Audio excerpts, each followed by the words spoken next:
Beginning at the early age of 16, Morris Ray soloed in 1953. By age 18, he was a certified flight instructor and continued instructing while in medical school from 1959 to 1962. While serving his country in the U.S. Army, Dr. Ray was a flight surgeon flying medical missions leading to his career in medicine. He was also a flight instructor in the Army at Fort Knox, Kentucky, and Fort Richardson, Alaska. His lifelong passion for aviation has touched the lives of aviators across the world.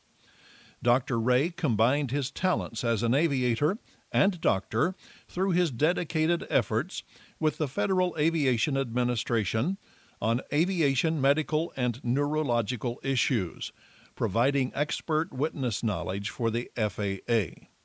The aviation community and pilots across the United States have reaped the benefits of his valuable research focusing on the effects of flight and the neurological systems of the human body. Dr. Ray holds a ground-level, unrestricted aerobatic competency waiver and has competed and performed as an air show pilot with the Aero Shell T6 aerobatic team. A founding member of the Gold T6 aerobatic team, he performed at air shows across the country.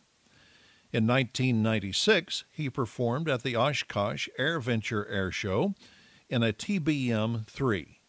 He is the recipient of numerous awards, including the prestigious Wright Brothers Master Pilot Award in 2004 and Flight Instructor of the Year in 2005 and 2008. He continues his dedication to aviation as a formation and safety training specialist, instructor and check pilot for the Commemorative Air Force, a designated pilot examiner for the Memphis Flight Service District Office, and chief flight instructor at Downtown Aviation in Memphis, Tennessee. His lifelong support of aviation as a pilot, instructor, and physician has provided valuable research for aviation and safety training to countless aviators. He has more than 11,400 hours of flight time in many aircraft types and continues his devotion to aviation. Dr. Morris Ray's service to his country, to the advancement of medicine within the field of aviation, and his extraordinary contributions to aviation have influenced and shaped flight safety for Tennessee and far beyond. For his extraordinary and enduring contributions to aviation for Tennessee, our nation, and the world, Dr. Morris W. Ray is honored by and inducted into the Tennessee Aviation Hall of Fame this 3rd day of November, 2012.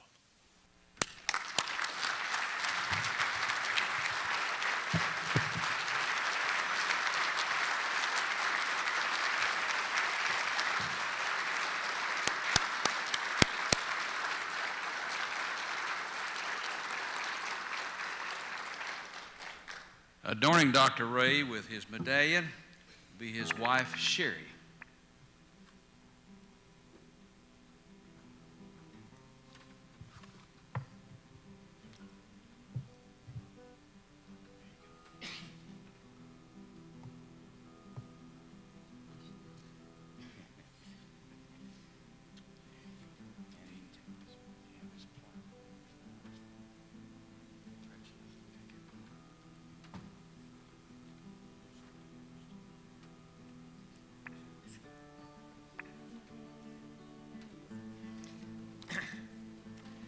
I'd like to thank the selection committee, the board of directors, for this honor, unexpected, probably undeserved. But thank you very much.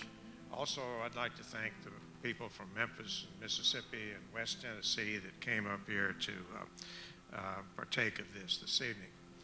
I'd like to spend just a few minutes contrasting being a CFI in 1955 and being a CFI in 2012. It was called a flight instructor's rating at that time. It's now a certificate. Don't know if that makes much difference.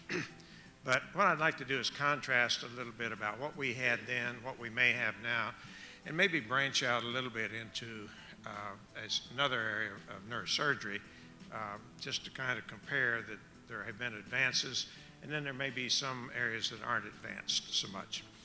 I recall in 1955 working with a student through a solo through a private license in a 1940 J2 Cub. Had a 37 horsepower engine, no brakes, single ignition. You simply taxied round and round the circle until you thought it was warm enough to take off, and took off.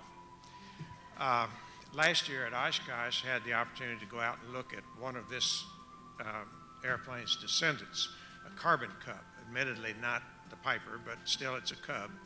180 horsepower, tow brakes, a glass cockpit, not just the little round gauges that had little bears on them back from the Piper days, and a top speed of 118 knots versus a top speed of 60 miles per hour in the Cub. That's a considerable advancement in that period of time. I also was fortunate to be able to fly a little bit of charter back in 1956 in a beach Bonanza. This was serial number 97. Came off the factory on the line in 1947. Had a wooden prop. It was it was not a ground adjustable. It was an adjustable pitch prop. Wasn't a constant speed prop. You could tweak it up and down as you wanted. Had a carbureted engine with a hand wobble pump that you got fuel pressure up in order to start it. It had a 165 horsepower engine. Last summer, a student of mine bought a brand new G1000 Bonanza.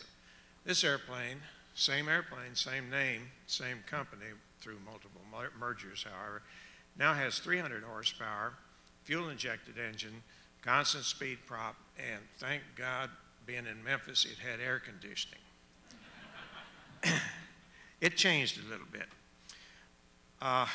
When I took, it was mentioned about a flight surgeon, commented, I took an instrument check ride in Alaska, and the colonel that was a DPE was giving me my check ride, and he thought it'd be real neat to make the flight surgeon do a low-course, fourth-course range approach, listening to the A and the end. There are probably not too many here that know what I'm talking about, but those that you do, it was one of the last four-course ranges available in the U.S., and we did that. Fortunately, I had practiced it a little bit. We did it with the ears. He did give up a little bit because we did a GCA, or what's now called a PAR approach, into Elmendorf Air Force Base for a precision approach. Nowadays, we simply get the GPS programmed in and we follow the magenta line to where we're going to go. There's been a lot of change between doing it with your ears and doing it with your eyes, telling you exactly where you're going to go. Aviation is not the only thing that's made advances. When I first started in neurosurgery back in, had been in it a while, but in 1965, in order to localize brain tumors, we used to make a little incision in the back of the head, and then we would make a hole in the skull. And we did that with a brace and bit that Black & Decker would be proud of in those days. Drilled a hole, put a needle through the surface of through the substance of the brain into a cavity in the brain that was filled with fluid. We'd take the fluid out, put air in there. Then we could take a series of x-rays, and by the displacement of the air, we could have a rough idea of where a tumor might be, and then we'd have to go in and operate on it. That's the equivalent of the J2 Cub with no brakes and single ignition, etc. Nowadays, we use a magnetic resonance imaging. You lie in a big machine, makes a lot of noise, takes some pictures, they put an injection in your vein, and you can get millimeter accuracy as to where things are. Believe me, this will give you an accuracy that's more like GPS. The ventriculogram was more like the old four-course range. So there have been advances in both fields. The same Bonanza I was talking about had a synthetic vision set up on his G1000, so we could sit there. I had to disable that because he just watched the runway as he was coming in, didn't pay attention to the needles on the ILS, which works is good if you can get away with it. But in the same way in neurosurgery, we now have what they call stealth technology, where we can look at almost like a HUD that sits up there, and you can watch and see where the needle or where the trajectory you're going exactly in the brain and get very accurate localizations. Those are just examples of some things that have changed in two different widely disparate fields. But there are some things that, there are at least one thing that maybe hasn't changed a lot and where we have another frontier, I think. 3 weeks ago, I was flying with a 15-year-old student. We'd been over at West Memphis practicing landings for him, came back to DeWitt, Spain in Memphis, and I called in on the radio and they said, airport's closed. And I said, why is that? He said, well, we've got some problems on the runway. So being interested, I flew over and there was a fire truck and a bunch of golf carts and a bunch of people going around and a very short Bonanza. It had landed with the gear up.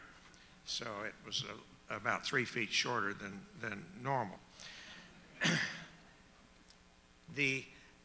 By the way, we were in an airplane that I heard Bob here mention. It was over twice as old. It was a Cessna 150 in 1964. It was over twice as old as the student, and really over half as old as I am on there. So, but it still teaches people how to fly. The pilot was competent. He was conscientious. He got recurrent training. He got distracted because he was having a little bit of trouble with his flap switch. It didn't seem to work quite like he thought it ought to. And he just flat out forgot to put the gear down. And as a result, had a gear up landing. The technology has changed a lot, but we're still working with the same brain that we had back in 1955 or 1855 or 1055. It still has not accommodated to all the technological advances that we're having, that we've had in engineering. And hopefully we can improve that. We still get inattentive, we get forgetful, we get distracted, we're looking at something else.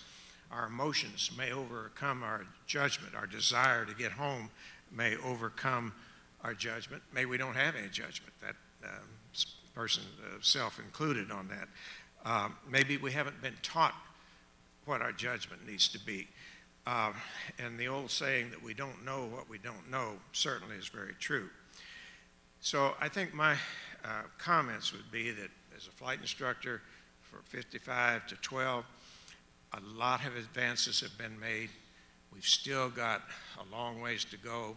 We have a new frontier to go, and it's my hope that with the use of everything from checklist to single pilot resource management, scenario-based training, maybe some psychological tweaking, that someday in the not too distant future, somebody will stand up here at this podium and say that, that they have seen the advances in the function of the pilot's ability to make a judgment that it's been my privilege to see in technology in the last 59 years of aviation.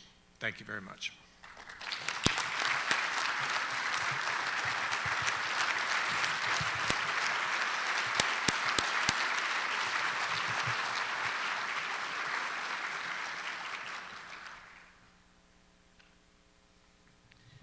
Ladies and gentlemen, it is truly an honor to be in the presence of these outstanding individuals tonight. And I think we need to give them another big round of applause.